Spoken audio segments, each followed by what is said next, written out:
Kage, could you tell us about that limousine and the gay honor? Oh, you mean the gay limousine?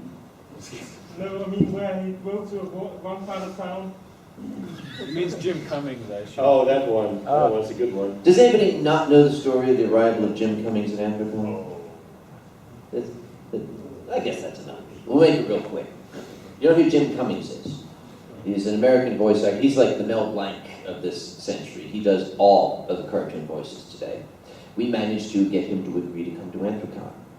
Now, I pick up my guests of honor in luxury limousines. Black, sedate luxury limousines, not giant pink dildo buses like your current uses. Still fun, but when I send a limousine for somebody, I expect them to have a professional driver.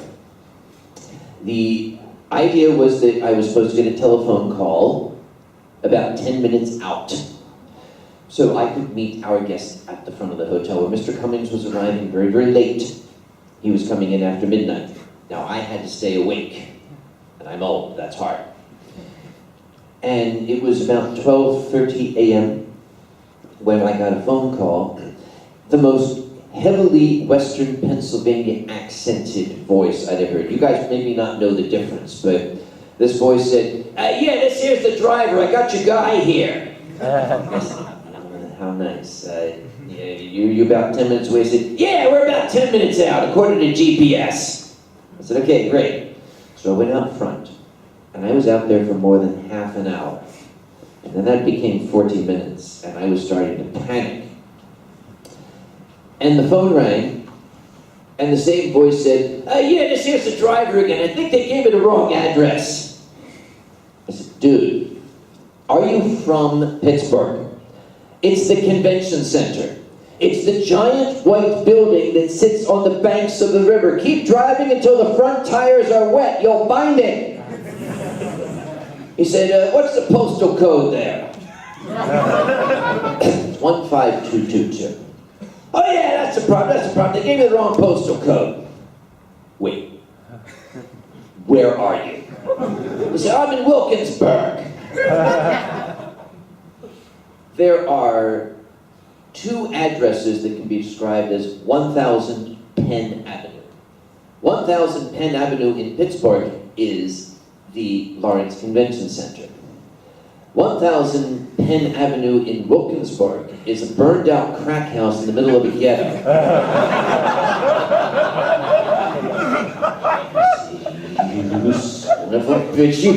You are to get Mr. Cummings here now. And by now, I don't mean now. I mean now when it was now when I first said now. That's when I want him here. An hour later, the limousine pulled in. BBF caught it on video. This big car comes around. There's a circular drive with a concrete island. And the limousine came, took it too tight, bumped the limousine up on the curb, scraped the door on the concrete, and then bang, back down. Here's the funny thing. I don't remember saying anything. I just remember doing the chairman fingers. That's what I remember. But on BBF's video, you see the limousine come. Bam! And a very familiar voice says, "Motherfucker!" The driver got out. He had on a short-sleeved work shirt with armpit stains. He got out and went, eh. I went to the back to get out. I ran to the door and I opened the door. And there was Jim Cummings. Oh my God, there is Jim Cummings, the most legendary voice actor of my time, who was not looking at me, he was staring hypnotized at the electrical panel hanging from a wire. I'll take the giant pink dildo bus over that end. Yeah, it's always a little bit of a gamble if you are working with a professional driver. Most of the times they are very professional and very well dressed and they do their job well. Sometimes things just go wrong and you never figure out where the error in communication was made. We once lost our guest of honor at the airport So the airplane landed, it deboarded, and about an hour later the driver called us and said, your guest didn't show up. And we were like, what the hell, what's going on? And I'm talking about Peter Beagle, so the author of The Last Unicorn. And we were quite nervous because this was the first kind of big time celebrity person we had. Why, thanks. Yes, yeah, thanks to Uncle Kage. We like to recycle guests of honor because they already have the contacts. Yeah, let me give you Peter's home phone number. Yeah, kind of like that. We talked to his publisher, and they were originally supposed to come together, but his publisher had to cancel a week ahead of time. So Peter was coming alone. And let's say this man is not a dumb person at all. He's very intelligent and quite witty, but he's also 70, I think 73 by now or so. So let's say his thinking is not very flexible. It's not his thinking, it's his eyesight. Yes, that too. So, so we had to send someone to the airport and try and run through the arrivals lounge and find someone who looks remotely similar like him. And we eventually found him and got him to the driver.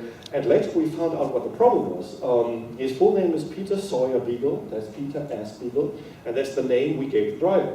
The driver drew a sign that said Peter Sawyer. And that's it. And Peter didn't realize it was him. And so he thought we'd forgotten to actually organize him a driver. And he did not have a working cell phone on him.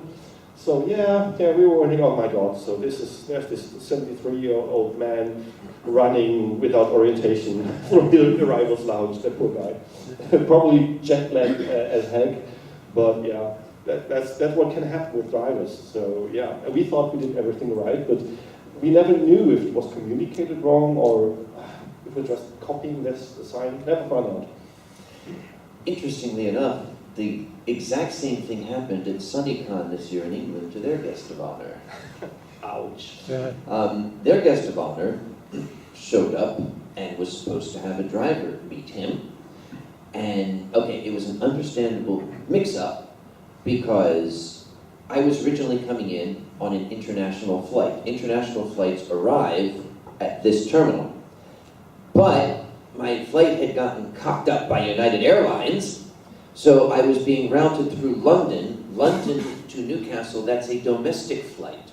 So that flight is going to land at this terminal.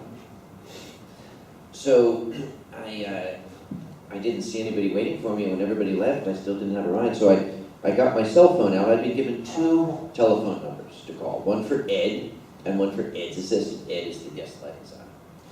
And Ed's the guy I told the story about the other night, by the way. The one saying, you went up to sleep with the staff. As you wanted my story hour, well, fuck you, I'm not going to tell you. Anyway, so I dialed Ed's number, and it rang through, and I got a message. So I hung up, and then I dialed his assistant's number. And the assistant said, wait, let me call your driver. He says at the wrong terminal. So no more than 6 minutes. Newcastle's not a big airport.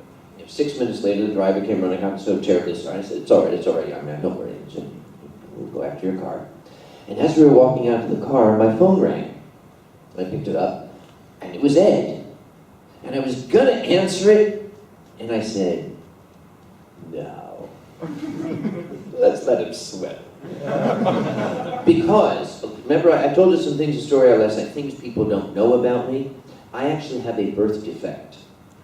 Most people, when they're born, you're born with, on this shoulder you have a little devil, on this shoulder you have a little angel. I was born with 2 devils. And they just say the same thing to me.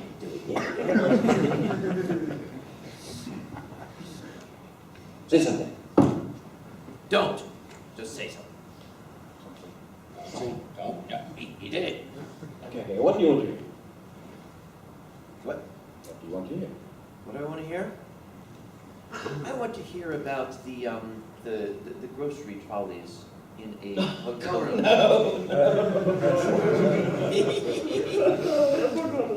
Two devils. Tell us about that, Dari. I'm pretty sure she does remember them as well. Yeah, I remember the not so funny part. Oh, it's funny for me. The whole thing's funny for me. Oh, it's funny when it's over, but it's never funny when it happens. That's for all the stories. There was some really, really nice tweets going around about Eurofurence on 18, 19 years ago. It was back in Magdeburg. And the tweet said, Eurofurence kicked me out for having alcohol in my room.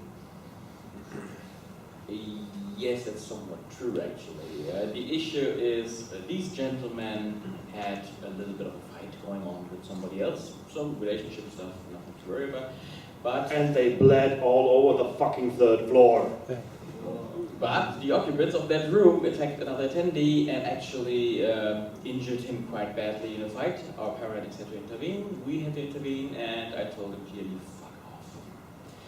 Unfortunately, they were drunk, Russian, and very stubborn. But you repeat yourself. Yeah, I'm sorry. Anyways, the room of them was set up to be like a staff party. You had alcohol here, alcohol there, Uncle Kanye over there, alcohol there.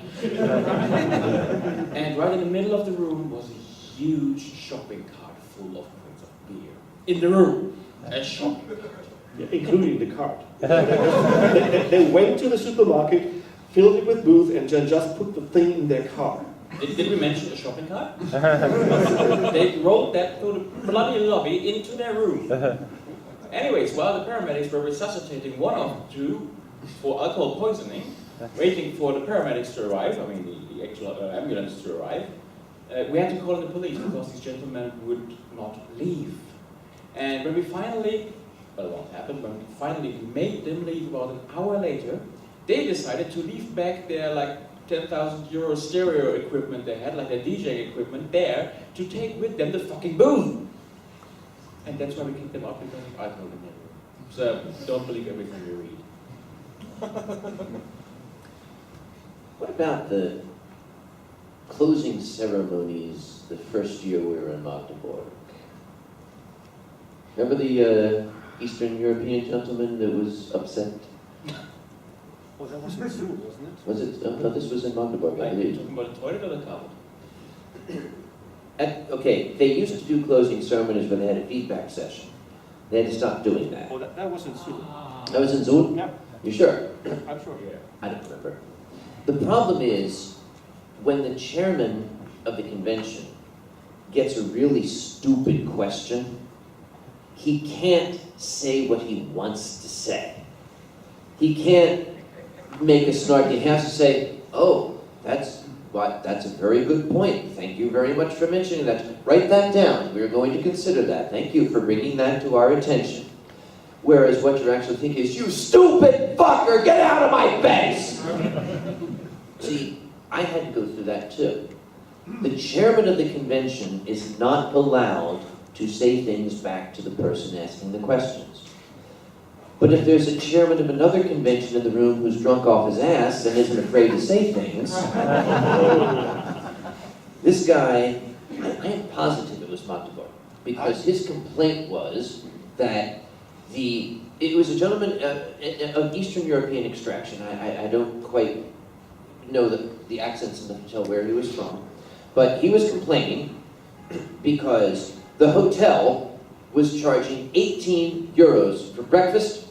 He could go across the street and get the exact same breakfast for 6 euros. And how could we tolerate this? We mustn't allow the hotel. This is robbery. And he was quite livid about this.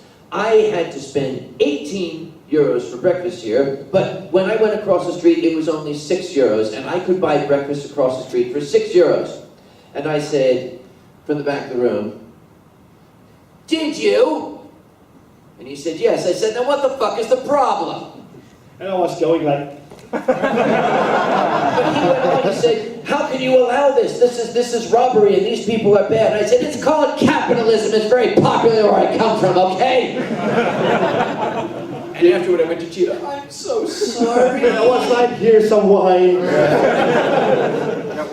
Yeah, we stopped doing feedback sessions for that obvious reason. Because we had all the weirdest complaints, like one of the British guests were complaining about that the water he got at the bar was too fizzy. And you know you're in trouble when you're having a feedback session, and you have an audience like this, and you hand around the microphone and say, okay, if anybody wants to say something, just show up and we'll give you the microphone. And there's that guy who took the microphone, walks in front. He gets up from his seat and walks up the stage and goes like, scroll. Okay, 5 minutes of your time. Starting with point 1, blah, blah, blah, blah, blah. And you're like, what the heck are you doing out here? And then you have these guys that just don't stop talking. It's like it seems like they've made notes the entire 3 days, and they will complain about anything. And what some people just don't realize that some things are in the responsibility of the chairman, but a lot of things aren't. Like if you don't like the prices in the bar, there is not much we can do. Or mosquitoes. Yeah, or if there's mosquitoes, or if you had a spider in your room, but I just keep asking, why didn't you complain to housekeeping and have them remove that? Or give you a different room, you know? We were talking about this exact same thing at a panel just like this a number of years ago, and I told the story about a guy that got under my skin because his biggest complaint was his Apricon badge kept flipping around to the black side and people then couldn't read it, and it destroyed his entire convention experience because his badge would flip around and people couldn't see his name. And I said, what the fuck am I supposed to do about that? And what did you say? I said you just print them from both sides. And I said, Dope. Motherfucker. He was in the thought bubble. That was. it's like, yeah, we could do that. Hey, I remember that moment. I remember that moment. Sadly, there's witnesses. but once you stick a ribbon to it, it no longer works. At least. Yeah. No. Also, mine is an American convention that has to have the disclaimer on the back that says that you understand the rules and you're not going to do anything stupid. If you've read them, and you're not going to sue me. Yeah, So I can't. he had to his mother. Why the hell think about it? Flip them apart. What? Make one way you can flip them open and then you have the rules inside. How much money do you think I have? A lot, actually. Now that I think about it. Why do Americans need to put disclaimers and everything? We have lawyers. Excuse me. Up in my room, I have a little clothes iron for travel. Mm-hmm. It has on its cord a little tag that says, warning, do not iron clothing while wearing it. Every single of those rules tells a little story. By the way, that makes writing rules of conduct for your convention really hard, because there are some rules you need to put in effect to prevent things from happening. On the other hand, you just don't want to give people any ideas. Yes, that's the problem. If you tell people don't do this, they'll say, oh, that sounds like fun. Let's try this. Yes, don't put your dick in the electrical socket. Don't throw children off the balcony. Please do. Okay. Every rule in the standards of conduct is there because somebody made it necessary for us to put in there. Yeah. That is true. Don't put the cat in the microwave. Yeah. You could, if you go through the standards of conduct here, you might see something and there's a story behind it. Yes, absolutely. Hey, this guy's got a question. I heard about a convention. Louder, we're old.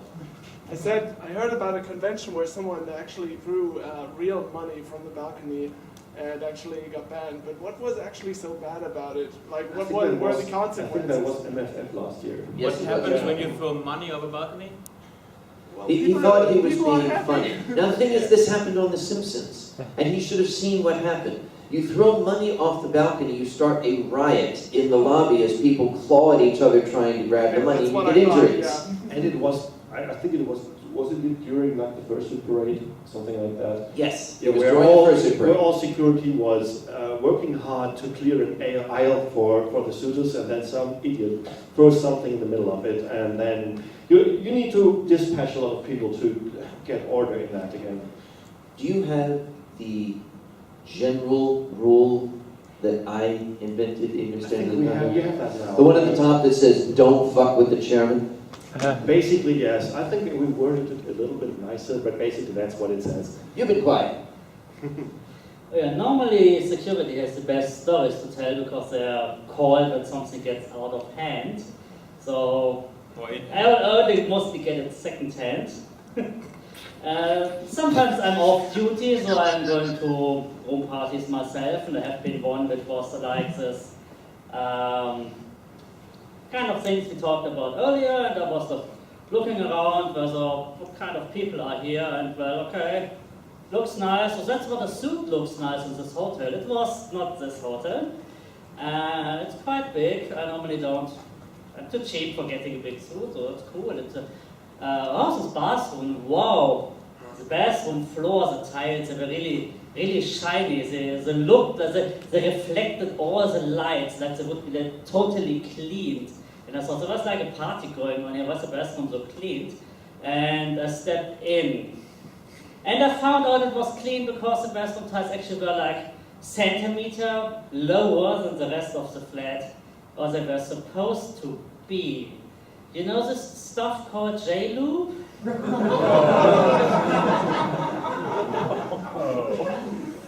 The good thing about suites is they actually had a second toilet, which I then used. I'm not sure whether Dario found the suit afterwards. I'm the one who gets called by housekeeping. Do you have any idea how much the alcohol costs to wipe these memories and you dig it up again? How about I go down a quick list of housekeeping complaints I have had. I've had the beds disassembled and put into a fort. I've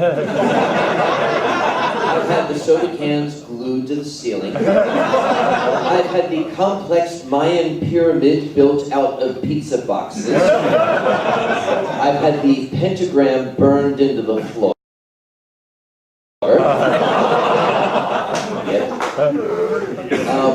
And there's been ones I don't care to talk about. Oh yes, please do. No.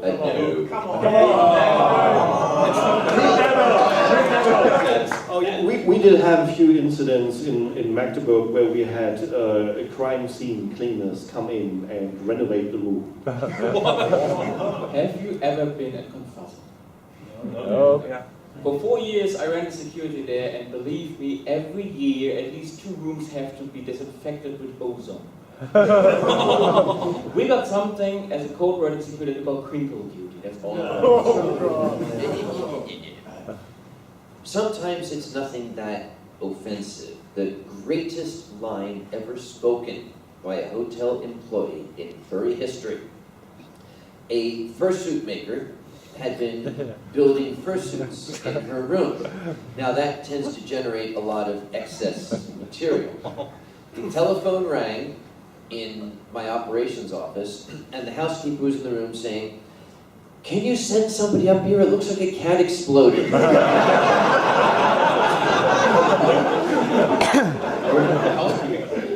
I will never ever forget your reference. 14, the housekeeping lady and the porn. Oh yeah. Oh, that was lovely. Early morning, 6 a.m., my shift began. I got up, and the first housekeeping was slowly walking through the corridors. There was a door open on my floor, and it was just open, nobody there. So I went in there, hello, security, your door's open, everything all right? And there was this housekeeping lady, small Chinese lady, standing there, looking down at the bed. And I looked past her, and the entire bed was covered in prints of, let's say, a lewdish nature, very explicit. And this lady just stared at the bed in horror. It's seldom that I don't know what to say, but at that moment I didn't have any words. I just went back a step slowly, and she turned around, looked at me, got pale, and rushed past me. In the door frame, she stopped, turned around, and whispered, "Where can I buy this?" Do you know whose room that was? I do. Mm-hmm. Maybe it's time to let the world know. At least as far as I know. Are my reports accurate? How do you know? He goes on stage by the name To the Ranting Griffin.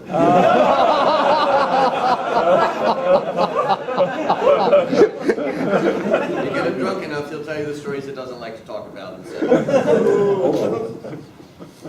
Hey, what? I never said that. What time do we done? When are we done? When all the people want to go.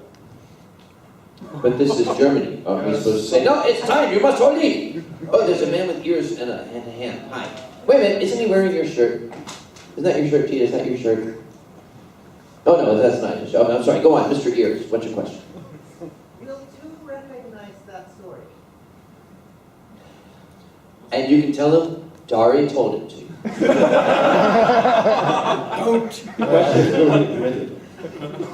Dari told him to.